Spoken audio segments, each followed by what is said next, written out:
جانب سے VIP کے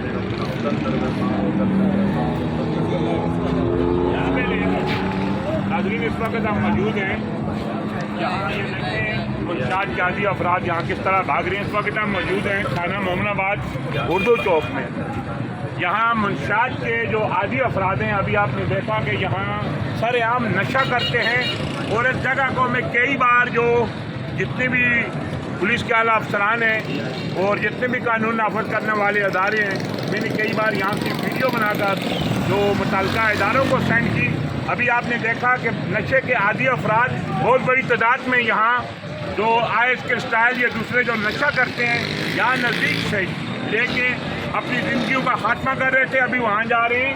یہ آپ دیکھ رہے ہیں اگر میرا کیمرہ مین دکھائے تو یہاں کسی نے بھی کسی قانون نافذ کرنے والے ادارے نے وجہ نہیں دی. چائنا آپریشن ہوتے ہیں منشیات فروشوں کے خلاف. میڈیا اپنی جان ہتھیلی پر رکھ کر منشیات کے اس گینگ کو بے نقاب کرتے ہیں. ظاہری بات ہے یہاں بکتی ہے تو پیتے ہیں. تھانہ مومن آباد کی حدود میں اسی طرح فقیر کالونی کی جو روڈوں پر بھی سینکڑوں کی تعداد میں منشیات کے نشے کے عادی جو افراد ہیں ٹولیوں کی شکل میں اہل علاقہ کے لیے وبال جان بنے ہوئے ہیں. منشیات وہاں بھی بکتی ہے اور اس وقت جو ایرانی کیمپ ہے وہ بھی بڑا مشہور ہے. تمام قانون نافذ کرنے والے ادارے بھی جانتے ہیں. لیکن چائنا آپریشن کے بعد اسی طرح جو دوبارہ منشیات کی جو گینگ ہے وہ کھل کر کام کرتے ہیں. اور اسی طرح جو لوگ جو ابھی آپ نے دیکھا کہ یہاں نشے کی عادی افراد کی بہت بڑی تعداد تھی.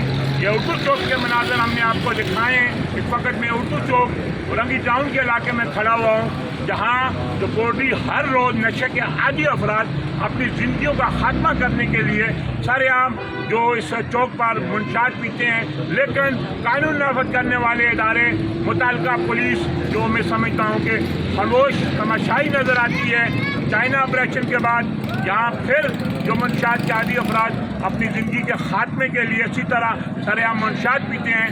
اگر منشیات کے ان عادی افراد کو کسی اسپتال میں داخل کرایا جائے اور اس کے ساتھ ساتھ یہ جو منشیات بیچنے والی گینگ اگر ان کا خاتمہ ہو تو ان لوگوں کی زندگی بچائی جا سکتی ہے.